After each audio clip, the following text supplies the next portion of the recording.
The Lord be with you. And with your spirit. Reading from the Holy Gospel according to Mark. Glory to you, O Lord. As Jesus was leaving Jericho with his disciples and a sizable crowd, there was a blind beggar, Bartimaeus, meaning son of Timaeus, sitting by the roadside. On hearing that it was Jesus of Nazareth, he began to call out, "Jesus, Son of David, have pity on me." Many people were scolding him to make him keep quiet. But he shouted all the louder, "Son of David, have pity on me." Then Jesus stopped and said, "Call him over." So they called the blind man over, telling him as they did so, "You have nothing whatever to fear from him. Get up, he is calling you." He threw aside his cloak, jumped up, and came to Jesus. And Jesus asked him, "What do you want me to do for you?" "Rabboni," the blind man said, "I want to see." Jesus said in reply, "Be on your way. Your faith has healed you." Immediately, he received his sight and he started to follow him up the road. The good news of our salvation. Praise to you, Lord Jesus Christ.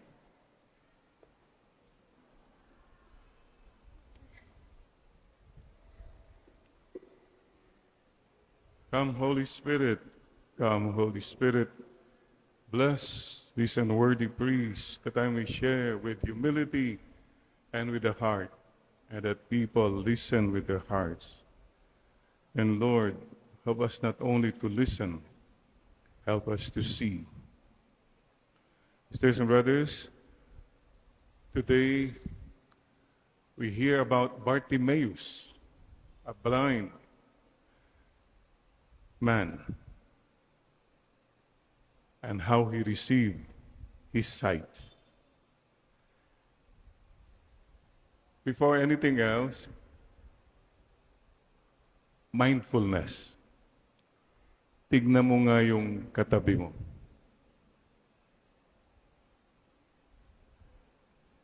First thing, mga kapatid, may mga tao po hindi nakakakita.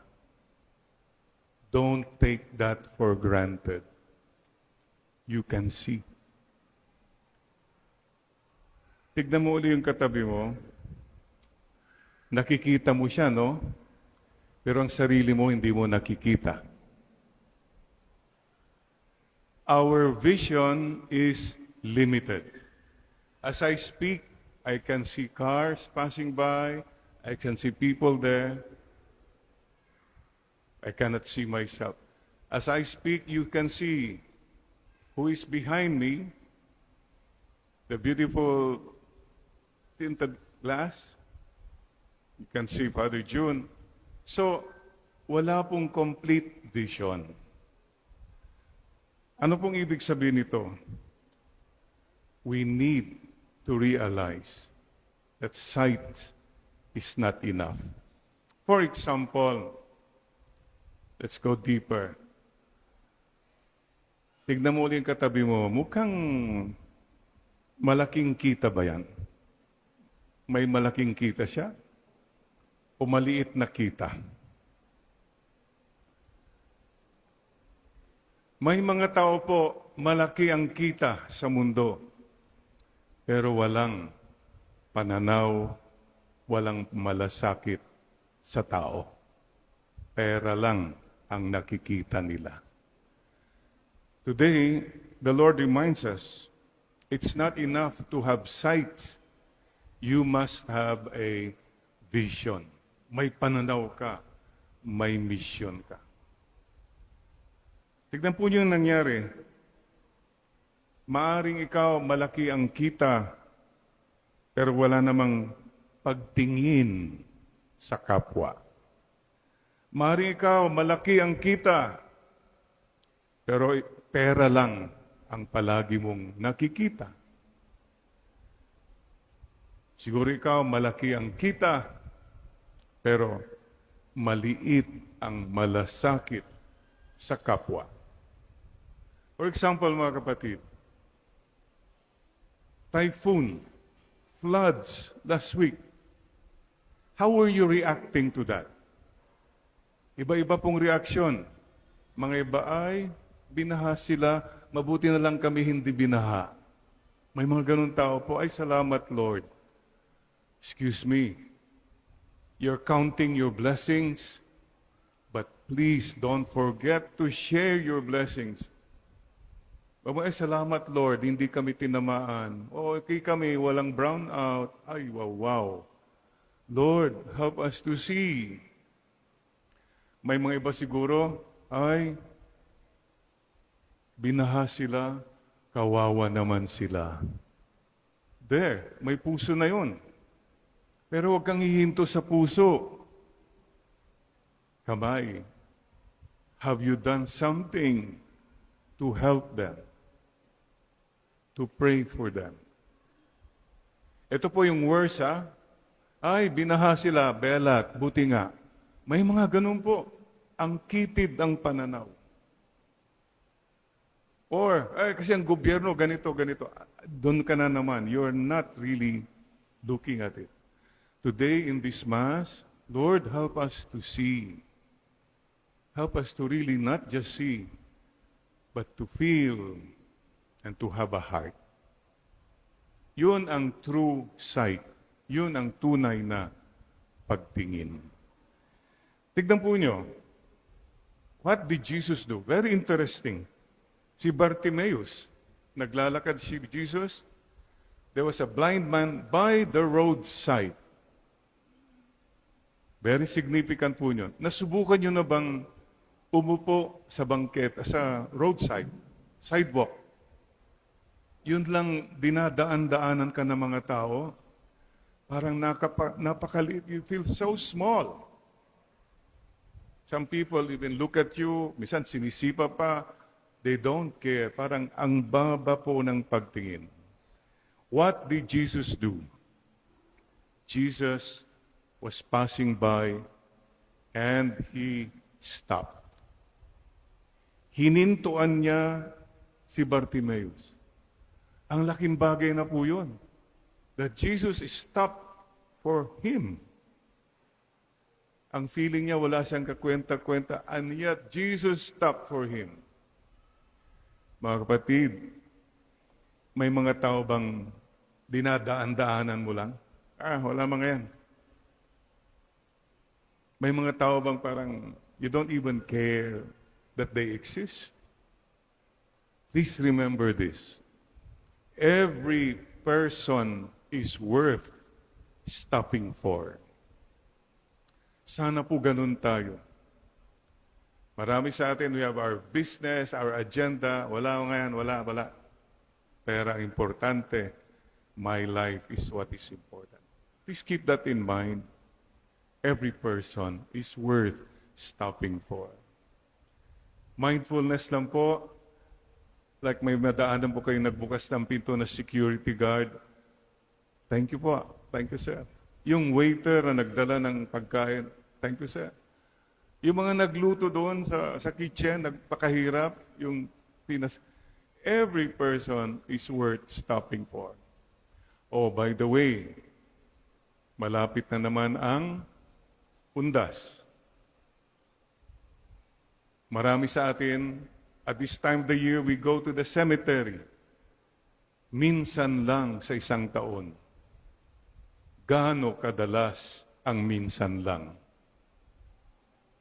The rest of the year, we hardly don't care for them. Please start that in your family. Baka mayroon kang kasama sa bahay na you don't even care. You don't even greet. Parang wala lang siya. Please don't do that. Make people know that you care for them. that they matter to you, Jesus stopped for Bartimaeus. Jesus saying, may halaga ka. Hindi ka basta-basta. Hindi ka just. I am here for you. Number 2, tignan po nyo. Jesus called him. Pinatawag niya si Bartimaeus. They called him. Binigyan niyang importansya. Si Bartimaeus. Uy, halika na, tinatawag ka na ni boss. Pinagalitan pa siya eh. Tumahimik ka na dyan kasi, yun na. But Jesus called him. Yung pagtawag po sa bahay, ha? Wag na, ay, halika. May pangalan po yung mga tao. Banggitin mo nga yung pangalan ng katabi mo. Yun, kumusta? Pangalan naman. Dito sa Pilipinas, may nagbibinta ng balot. Hoy, balot, halika nga. Ganun. The name is very important when you call. Number 3, tinanong ni Jesus, siya, what do you want me to do for you? Anong gusto mong gawin ko para sa iyo? Wow! Imagine, Jesus asking. Hindi sinabi ni Jesus, itong gawin ko, itong dapat ka ganyan. No. Jesus respected Bartimaeus. May iba sa atin, we don't respect. Basta itong gusto ko, dapat ito, ganito, tapos na. Maraming politiko, hindi tinatanong anong kailangan. Basta itong gagawin ko, dapat ganito tayo, ayos na yan, plansyado na lahat. Basta ma-election, okay na ako. We don't even really ask the people. Respect them. And third, ito po maganda. The Lord said to Bartimaeus, go your way. Go na. Your faith has saved you. He empowered this lowly person. Binigyan niya ng importansya at binigyan niya ng mission. Sisters and brothers, sana po matuto tayo to learn that every person has worth, may halaga. Bawat tao po may importansya. Hindi kailangan ng titulo, basta tao, tao. At bawat tao po may misyon. Bawat tao ay mayroong halaga. Please apply that, not only to yourself, but to others as well. Wala sanang taong feeling niya, napakaliit niya sa harap mo. Kasi pinaramdam mo sa kanya na mas magaling ka, mas may otoridad ka, at sumisigaw ka pa, nagmumura ka pa. Let's not do that, mga kapatid. Ito pong napakagandang ginawa ni Jesus. Ginawa niyang bida yung maliit na tao. Hindi siya ang bida. Madalas po, feeling natin, tayo dapat ang bida. Paalala rin po ulit yung 3 C's for parents, those in authority. Ulitin ko po, I said this before, yung mga bata pa sila, parents, ikaw ang controller. You control. They don't know what's happening, so dapat ito, ganito. Fine. Lumaki na yung bata, dapat ikaw coach na lang. Pag lumaki yung bata, controller ka pa rin, may conflict na. What does a controller do? He commands. What does the coach do? He suggests. Baka pwede dito, ganito na lang anak, ganun. Teenager na, 20, 30 years old na yung anak mo, kino-control mo pa rin, pati love life niya, pati anong dapat. You have to learn to grow up. And number 3, the 3rd C, consultant ka na lang. Kung tatanungin ka, you can direct, suggest. Maybe that's how we should learn how to respect Jesus respected this man, blind man, on the roadside. Dapat tayo rin po sa isa't isa. Sa mga kapatid, it's interesting. Today, the Lord asks us. The Lord asks you, what do you want me to do for you? Could you please bow your head? The Lord is asking you now, anak, what do you want me to do for you? Tell Him. He is asking you. Tell Him and believe in His sincerity. Tinatanong ka niya,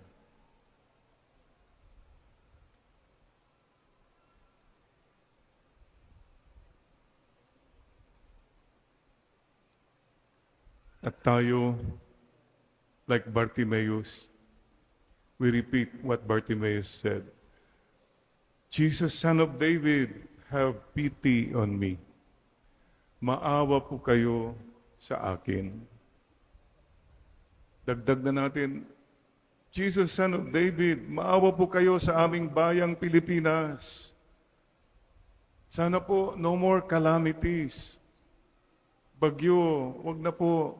Kung pwede lang po, tama na po, natural calamities. At kung pwede lang po, wala ng political calamities, kalamidad na naman sa politiko. Hirap na po ang ating bayan. And today, tell the Lord, like Bartimaeus, Lord, I want to see. Help me to see mga pagkukulang ko. Help me to see my mistakes, my bad habits, my blind spots. Help me to see my pride, my selfishness. At mababago ko po sana. Help me to see my worth na in spite of everything, mahal pa rin niyo kami. And help me to see my mission na ang buhay ko may rason. And Lord, please help me to see your presence, especially in my pain, my suffering, and in my problems, and in my sins.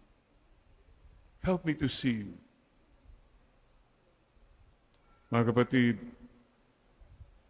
our God is a God who respects us, who asks us, and who loves us. So mga kapatid, sana po lumawak ang ating pananaw, lumalim ang ating pagmamahal, at ang ating malasakit habang tayo'y nabubuhay. Amen and amen. By the way, we lost our Bishop Arturo Bastes, SVD, former Bishop of Romblon and Sorsogon. He was here last week. Nagbigay pa siya ng talk sa Sacred Heart Kamuning. In the evening, umuwi siya sa bahay ng kapatid niya sa Cainta. Next morning, ginigising siya, 6:30, nung ginigising siya, Bishop Bastes has gone home to his Creator. Wow, mission accomplished, dear Bishop. What a way to go. Parang natulog lang siya, pagbukas ng mata niya, nasa langit na siya. He died in his sleep. And that is our prayer. Sana Lord, someday we will see you face to face in heaven. Where there are no more tears, no more pain, no more problems. One thing about Bishop Bastes, brilliant, one of the most brilliant minds in our society. He had a photographic memory. According to stories, when he defended his thesis, and he was asked, philosophy thesis, a question. Sabi niya sa examiner, Father, if you look at my thesis, page 70, paragraph 2, sentence number 3, you will see the answer. Ganun po, ka-brilliant. An eloquent preacher, When he talks, parang buhay na buhay lahat. But you know what I admire most in this bishop, this SBD conference? He had the mind, he could speak, but he had more than anything, he had a heart. A happy heart. A kind heart. Yun siguro ang hingin natin, hindi lang yung nakikita ng mata, kundi yung nakikita ng puso. And last October 25, I became 44 years anniversary as a priest. 44. Thank you. Simple lang po sa akin. Grateful at 44. Salamat po. I became a priest. I am still a priest in spite of me. My ordination prayer, you have called me, Lord, not so much because of me, but in spite of me. The Lord called me and still continues to call me. Kahit ano pa mang mga pagkukulang ko. And just be grateful. You have called me, O Lord, not so much to become a somebody, but to be a someone. To you and to your people. Someone to God. Prayer life. Kung walang someone to God, we're empty. And be a someone to people. Not so much of functions, positions. Importante po, we connect with people. And maybe I'd like to share with you one last point. Gem. Inuulit ko po, I summarize now my priesthood as a gem. It's a gift, precious, but gem means God encounter moments. Everything I do should be an encounter with God, with the people. Ang dami kang ginawa, pero hindi naman nila naramdaman si Lord. Ang dami kang sinabi, hindi naman nila naramdaman si Lord. What is that? So my priesthood simply is God encounter moment. And all of us are gems. God encounter maker. Tignan mo yung katabi mo. Gem ba yan? Pisil-pisilin mo nga kung gem siya talaga. Yeah. God encounter maker. Lahat po tayo. We should make the presence of God felt. Make God alive in our own way, whatever way. So sisters and brothers, maraming salamat po sa prayers, support, understanding ninyo para sa aming mga pari. Thank you. And fast forward, All Saints Day, November 1. Tignan mo nga yung katabi mo uli. Palagay mo kaya may pag-asang maging santo yan? Potential saint, malay natin. Sabi mo, sa akin na lang yung panyo mo para may relic na ako. Ito po one of the best advice I received before my ordination. I had a general confession, sinabi ko na lahat. And the old priest just looked at me and said, I never forgot this. Jerry, just remember this. There is no sinner without a future. There is no saint without a past. Lahat ng may makasalanan, may hinaharap pa yan. Hope. At lahat ng mga santo, mga naging santo, may pinagdaanan din yung mga yan. What more can we say? And fast forward, November 2 ay All Souls Day. Mga kapatid, simple lang pong paalaala. Tignan mo uli yung katabi mo. Ngayon, eye to eye kayo. Darating ang panahon, hindi na kumpleto, sarado na ang mata ng isa sa inyo. What is the message? We all will die. Life is short. Death is certain. So number one, do not postpone your conversion.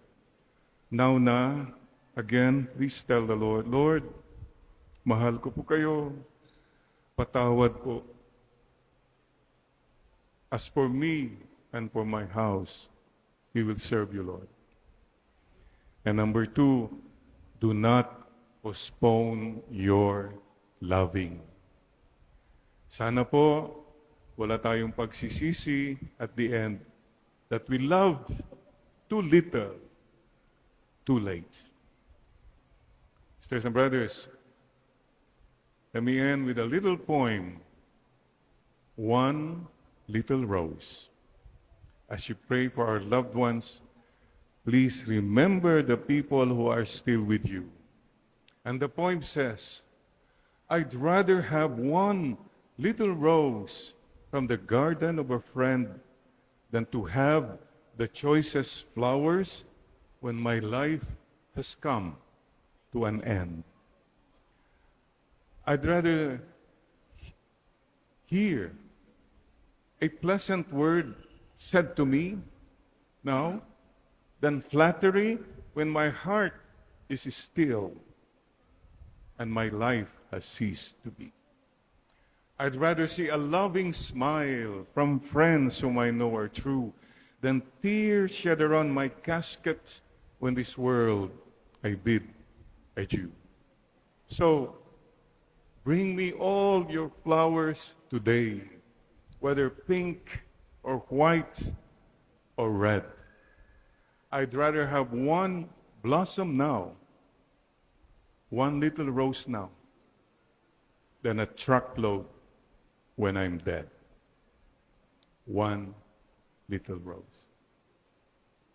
Tignan mo din katabi mo and tell the person beside you again, I'm happy you're here. Happy you're still alive.